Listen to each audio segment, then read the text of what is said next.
वालेकुम व्यूअर्स। आज हम बनाने जा रहे हैं मूली के पराठे, जिसके लिए मैंने यहाँ पर 2 मूलियाँ हैं मीडियम साइज़ की, उनको श्रेड करके रखा हुआ है।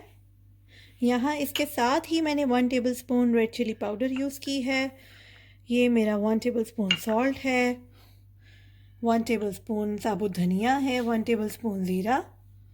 तो ये मैंने आधी जो बंच होती है धनिए की, उसको बारीक काट के रखा हुआ है इसमें, और 3 बड़े साइज़ की ग्रीन चिलीज़ हैं जिनको मैंने यहाँ बारीक काट लिया है। और कुकिंग ऑयल लेंगे। इसके साथ ही मैं आपको बताती हूँ कि इसका मसाला किस तरह से हम तैयार करेंगे। ये देखिए, सबसे पहले मैंने ये फ्राइंग पैन में ये जो मूलियाँ हमने श्रेड की हुई थी उनको यहाँ पर ऐड किया है और अपना फ्लेम ऑन करेंगे। तकरीबन मीडियम हम अपना फ्लेम रखेंगे और मीडियम फ्लेम पे हमने इसको ऑन किया है। इसके साथ ही हमने इसमें ये जो हमारे स्पाइसेस हैं, रेड चिली पाउडर वो ऐड करना है, सॉल्ट, साबुत धनिया, ज़ीरा, ग्रीन चिलीज और ये हरा धनिया। ये सब चीज़ें हमने ऐड की हैं। 1 टेबलस्पून ऑयल मैंने पैन में पहले ही डाला हुआ था। अब इसके साथ हमने इसको मसाले को पकाना है। पहले अच्छी तरह इसको मिक्स कर लेंगे। ये देखें, मैंने सब चीज़ों को मिक्स कर दिया है और मीडियम फ्लेम पर अब हम इसको पका रहे हैं। इतना पकाना है कि मूलियों का जो पानी है वो खुश्क हो जाए, बिल्कुल ड्राई हो जाए। फ्लेम मैंने थोड़ा सा हाई कर दिया है।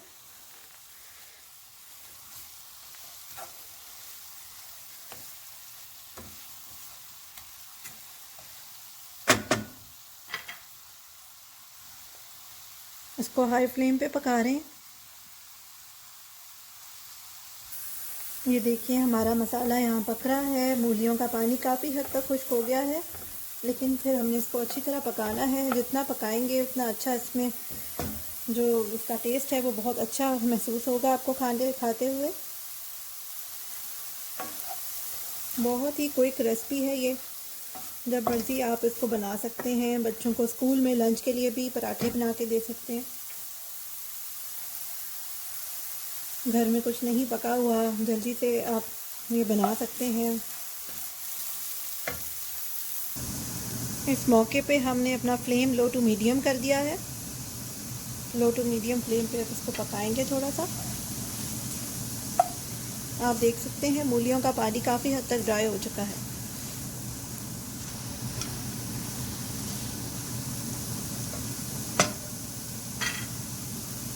ये देखिए, हमारा मसाला तैयार हो गया है। हमने फ्लेम को ऑफ़ कर दिया है और अब इस मसाले को हम एक अलग से बाउल में निकाल के रख देंगे और थोड़ा ठंडा होने देंगे। उसके बाद हम पराठे बनाएंगे। यहाँ पर बारी आ गई अब पराठों की। मूली का जो आप देख सकते हैं, ये मैंने बना के यहाँ इसमें डिश आउट कर दिया था। इसके बाद अब हम पेड़ा तैयार करेंगे अपना।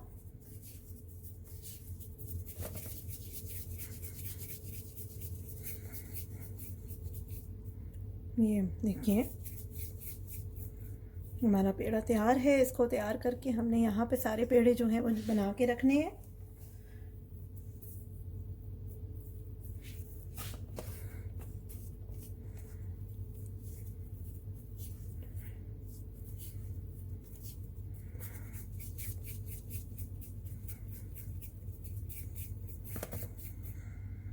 दूसरा पेड़ा तैयार हो गया हमारा, वो हमने यहाँ रखा है। इन 2 पेड़ों से हम एक पराठा तैयार करेंगे। यहाँ पे आप देख सकते हैं कि मैंने ये काफ़ी सारे पेड़े बनाए हुए हैं, क्योंकि मुझे 6 पराठे बनाने हैं, जिसके लिए मैंने यहाँ पर 12 पेड़े तैयार किए हुए हैं। जो कि मैंने आपको बताया कि एक पराठे बनाने के लिए हमें 2 पेड़े चाहिए होते हैं।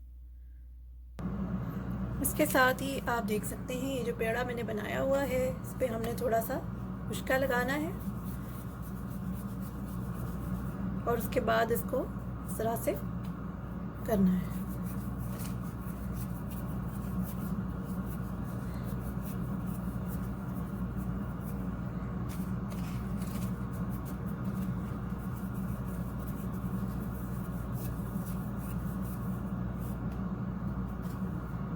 ये देखिए इस तरह से ये शक्ल बन गई है इसकी। इसके बाद हम इसको यहाँ पर बेलेंगे।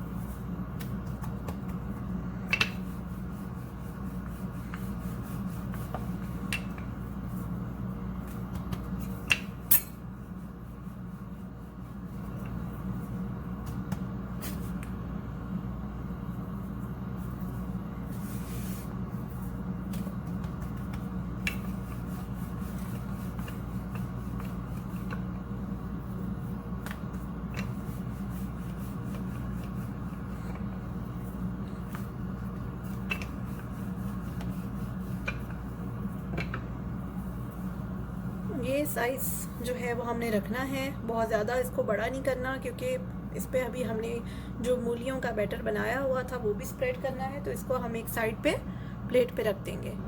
ये मैंने प्लेट में इसको रख दिया है। साथ ही दूसरा पेड़ा जो है उसको मैंने बेलना है इसी तरीके से। इसी तरह ये जो दूसरा पेड़ा है उसको उसी तरह हमने करना है।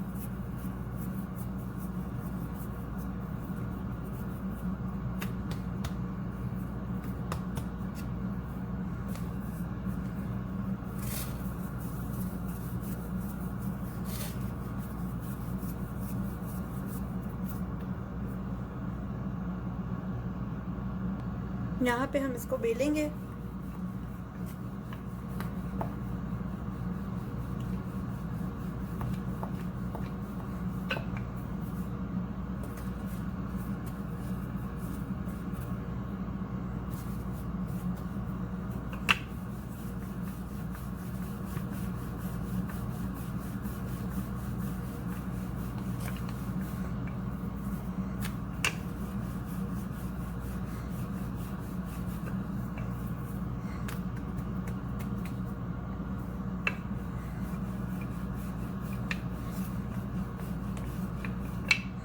ये देखिए ये सही साइज़ है, इस पे हमने इसको बेला था।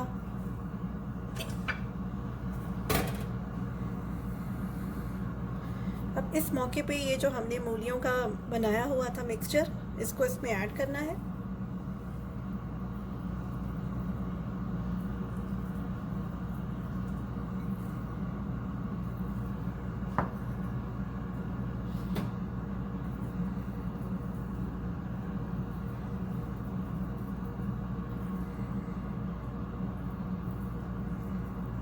थोड़ा ज़्यादा ऐड करेंगे तो जब आपका पराठा तैयार होगा तो उसकी फिलिंग अच्छी होगी। जितनी अच्छी फिलिंग रखेंगे उतना ही मज़ेदार पराठा तैयार होगा। ये साथ ही हमने दूसरा जो बेल के रखा हुआ था उस रोटी को उसको हमने इसके ऊपर स्प्रेड किया और इस तरह से हम इसको जोड़ेंगे आपस में। ये देखिए दोनों पेड़ों को मैंने अच्छी तरह जोड़ा है। जो मिक्सचर है वो इसमें ऐड हो गया है। ये मेरे हाथों में थोड़ा लगा हुआ था, इसको हम साइड पे कर देते। इसके साथ ही हम इसमें खुशका लगाएंगे ये वाला।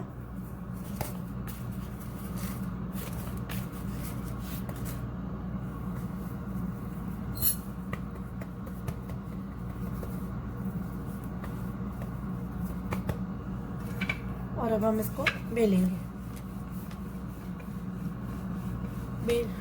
बहुत ज़्यादा ज़ोर से हमने इसको नहीं बेलना, अदरवाइज़ इसका सारा जो मसाला है वो रोटी में से बाहर आ जाएगा। तो बहुत सॉफ्टली हमने बेलन को इस्तेमाल करना है।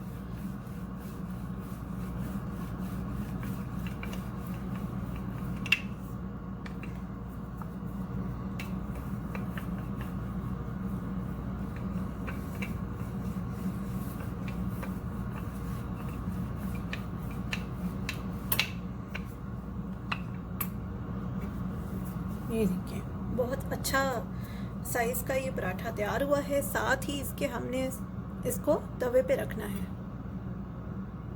इसके साथ ही आप देख सकते हैं तवा मैंने पहले से गर्म होने रखा हुआ था। उसके बाद ये पराठा मैंने इसमें ऐड किया है। साथ ही इसके ऊपर हम ऑयल लगाएंगे। ये ऑयल मैंने यूज़ कर रही हूँ उसके ऊपर।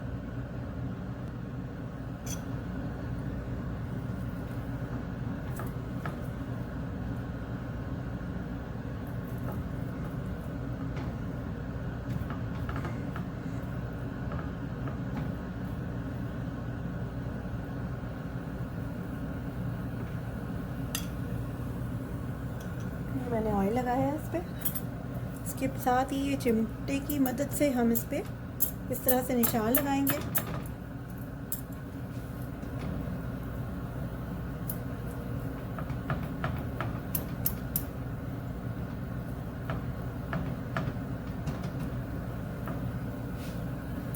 आप देख सकते हैं इस तरह से ये मैंने निशान इस पे लगाया है।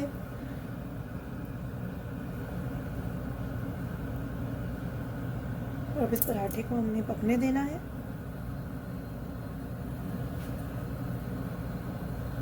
जब आपको लगे कि ये नीचे से पक रहा है और आप इसको टर्न कर सकते हैं, आप इस तरह चेक करके देख सकते हैं। यहाँ पे हम इसको टर्न करेंगे और इधर फिर यही वाले कट्स लगाएंगे।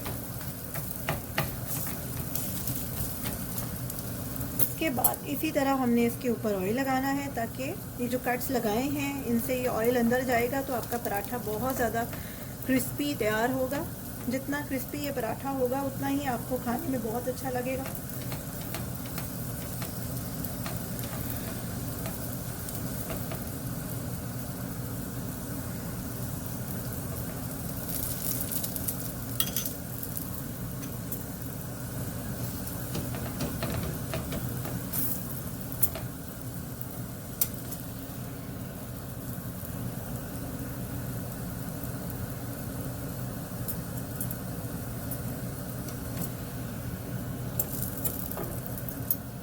साथ साथ साइडों से हम चेक कर रहे हैं कि कहीं नीचे से लग नहीं रहा।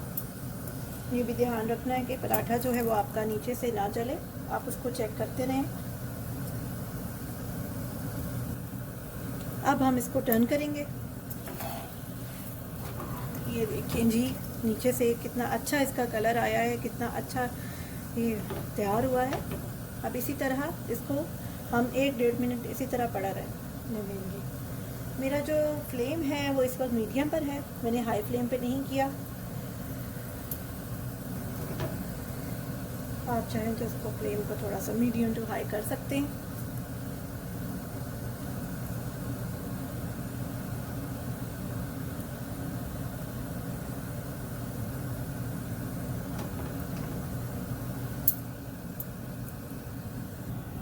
पराठा हमारा तैयार हो गया है और हमने इसको इसी तरह से ये हॉट पॉट में ऐड किया है। साथ ही इसके साथ दूसरे पराठे बनाएंगे। ये देखिए हमारा पराठा, क्रिस्पी पराठा जो है, मूली का पराठा तैयार हो गया है। इसको हमने ये हरी चटनी का रायता बनाया, पुदीने और धनिए की चटनी थी जिसकी रेसिपी इंशाल्लाह मैं आपके साथ शेयर करूँगी। इसका हमने ये रायता तैयार किया है और इसके साथ आप ये पराठा खाएं, ज़रूर ट्राई कीजिएगा। रेसिपी बहुत ही मज़ेदार रेसिपी है, आपको अच्छी लगेगी। और मेरी वीडियो को लाइक कीजिए, मेरा चैनल सब्सक्राइब कीजिए। अल्लाह हाफ़िज़।